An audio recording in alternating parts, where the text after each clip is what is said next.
Bapa Surgawi, dalam nama Tuhan Yesus Kristus Tuhan, kami bersyukur buat waktu yang indah ini, di mana kami boleh kembali untuk memuji memuliakan nama-Mu yang kudus. Terima kasih Tuhan Yesus. Mari Bapa, Roh Kudus, Engkau yang beracara atas ibadah pada saat ini. Engkau yang kami muliakan, Engkau yang kami tinggikan. Bertatalah atas puji-pujian kami Tuhan Yesus, dan biarlah Engkau disenangkan. Terima kasih Bapa. Segala pujian, syukur, hormat hanya bagi kemuliaan nama-Mu saja Bapa. Kami ucap syukur berdoa. Haleluya. Amin.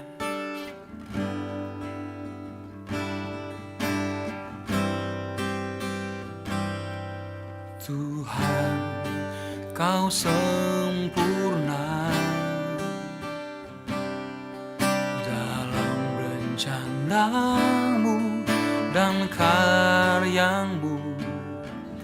Ku serahkan hidupku, murnikan dengan Roh-Mu. Tuhan, Kau sempurna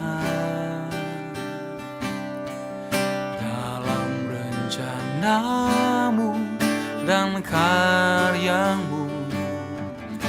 Ku serahkan hidupku, murnikan dengan Roh-Mu.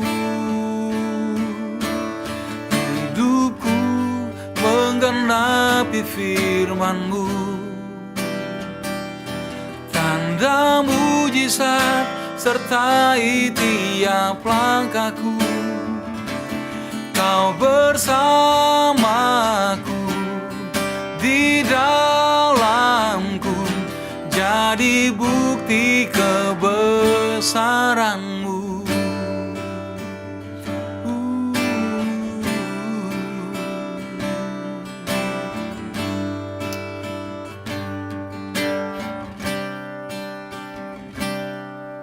Tuhan, Kau sempurna dalam rencana-Mu dan karya-Mu. Ku serahkan hidupku, murnikan dengan Roh-Mu. Hidupku menggenapi firman-Mu, tanda mujizat sertai tiap langkahku. Kau bersamaku, di dalamku, jadi bukti kebesaran-Mu. Hidupku menggenapi firman-Mu, tanda mujizat sertai tiap langkahku. Kau bersamaku, di dalamku, jadi bukti kebesaran-Mu. Hidupku menggenapi firman-Mu, tanda mujizat sertai tiap langkahku. Kau bersamaku, di dalamku, jadi bukti kebesaran-Mu. Kau bersamaku, di dalamku, jadi bukti kebesaran-Mu. Kau bersamaku, di dalamku, jadi bukti kebesaran-Mu. Ini waktu-Mu Roh Kudus, penuhi setiap hati yang haus akan-Mu. Ku lakukan perkara yang mustahil setiap hari, bergerak dengan tuntunan ilahi. Ini waktumu, Roh Kudus, penuhi setiap hati yang haus akan-Mu. Ku lakukan perkara yang mustahil setiap hari, bergerak dengan tuntunan ilahi. Ini waktumu, Roh Kudus, penuhi setiap hati yang haus akan-Mu. Ku lakukan perkara yang mustahil setiap hari, bergerak dengan tuntunan ilahi. Haleluya. Ya Roh Kudus, penuhi kami, penuhi hati kami dengan Roh-Mu. Pimpin jalan kami Tuhan, berjalan bersama dengan kami untuk menggenapi rencana-Mu di dalam hidup kami. Haleluya. Yesus, Engkau kami tinggikan, nama-Mu kami agungkan Tuhan.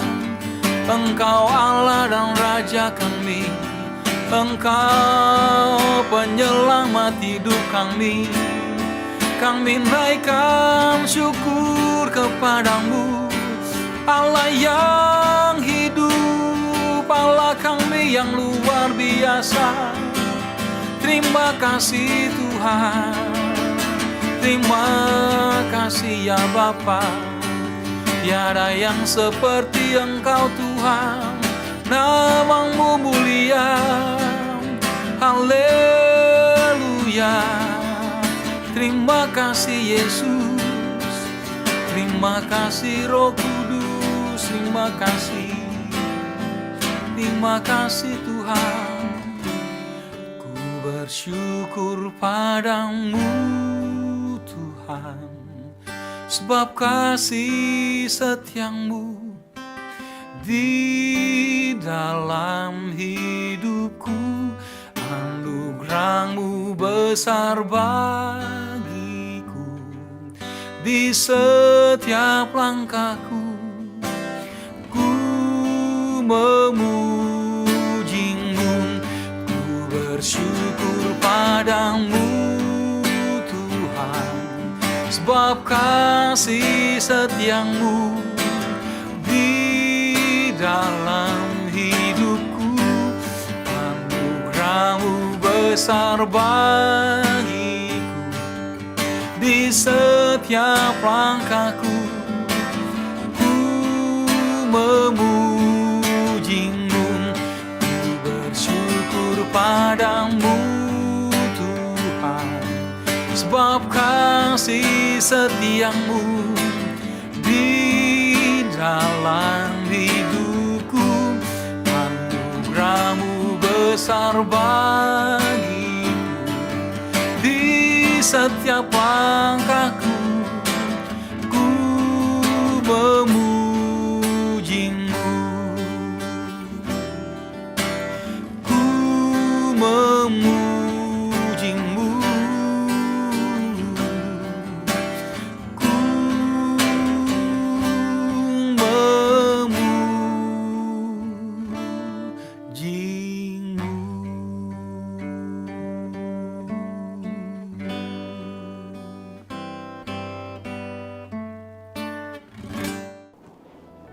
Shalom Victory People, apa kabar? Kiranya semua sehat dalam perlindungan Tuhan Yesus. Jumpa lagi dengan saya, Binsar Pangaribuan, dalam acara Saturday Morning Prayer. Baik, sebelum kita baca firman Tuhan, mari kita berdoa.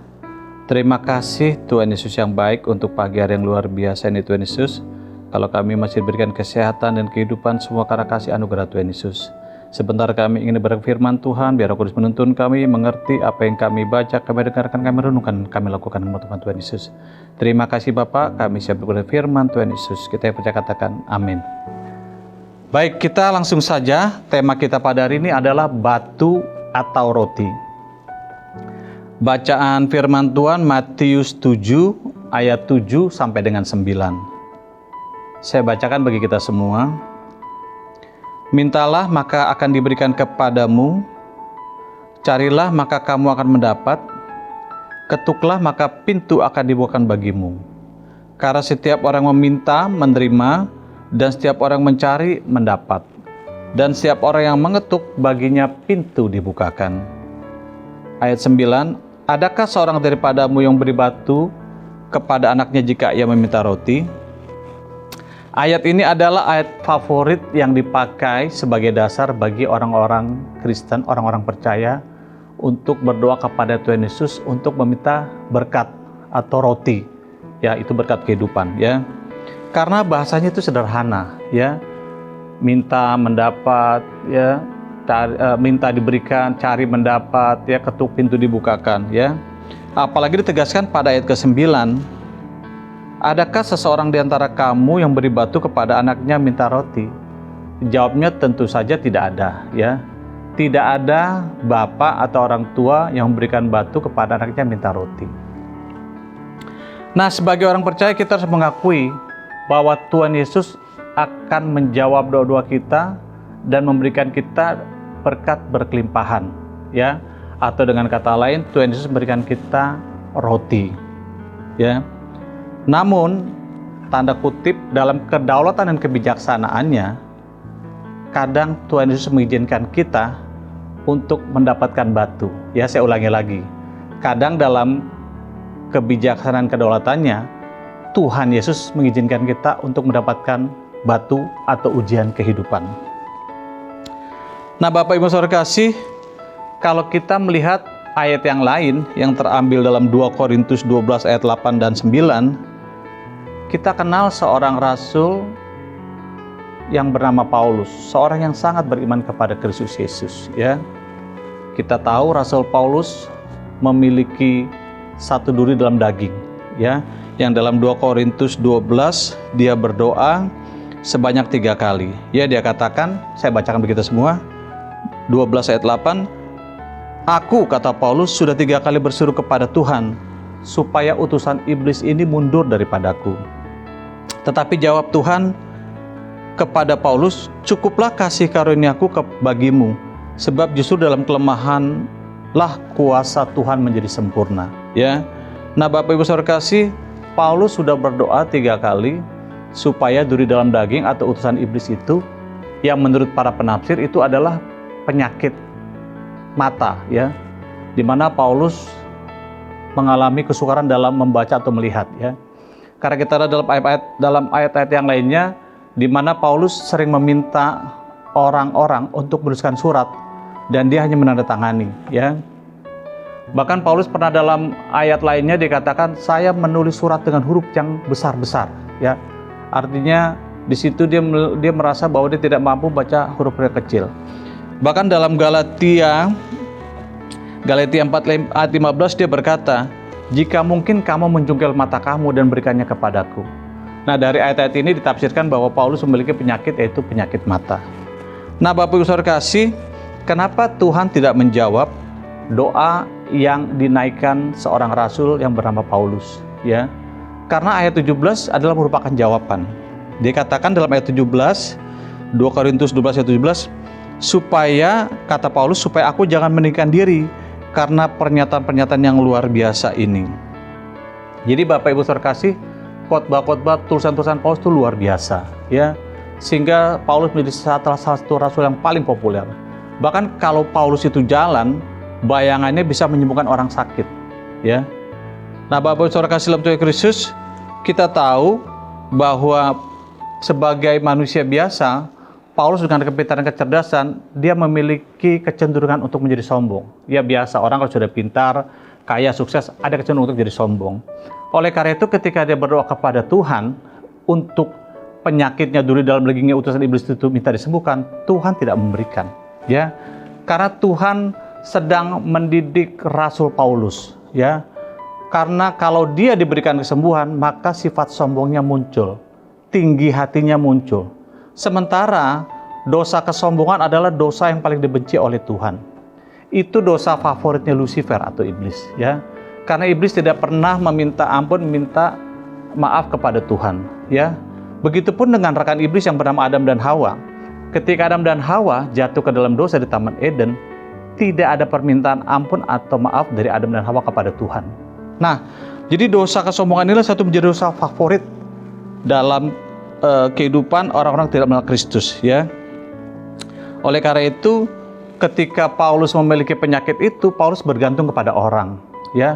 Tentunya orang-orang di sekitar dia, murid-murid dia. Tolong bantu saya menulis, tolong bantu saya melihat dan lain sebagainya, ya. Karena dia punya kelemahan, makanya dia minta tolong orang, sehingga dia tidak menjadi sombong. Karena dia pun bergantung kepada orang lain, ya. Nah, Bapak Ibu Saudara kasih, ketika Paulus berdoa kepada Tuhan Yesus minta kesembuhan, Paulus doanya tidak dijawab sesuai dengan kehendak Paulus, tapi doanya dijawab sesuai dengan kehendak Tuhan. Karena daripada kesehatan jasmani ada satu penyakit rohani yang harus disembuhkan, yaitu kesombongan, ya. Nah, Bapak Ibu Saudara terkasih, kalau kita juga melihat dalam Matius 26 ayat 39, Matius 26 ayat 39, di ayat ini Saudara adalah ayat di mana kehendak anak, yaitu kehendak Tuhan Yesus, tidak sama dengan kehendak Bapa Surgawi. Ya, saya bacakan.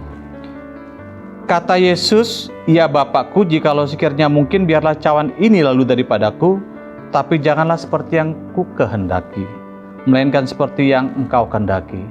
Jadi inilah saatnya kehendak Tuhan Yesus tidak sejalan dengan kehendak Bapa Surgawi. Walaupun dalam kalimat penutup Yesus berkata, "Kehendakmu yang jadi, bukan kehendak aku." Ya, artinya kehendak Bapa Surgawi jauh lebih tinggi dari kehendak siapapun di dunia ini, ya.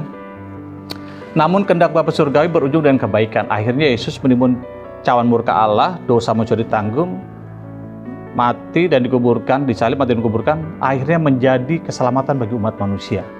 Jadi segala sesuatu tidak terpikirkan oleh manusia itu sudah dipikirkan, dirancangkan oleh Bapa. Semua tujuannya terbaik bagi umat manusia.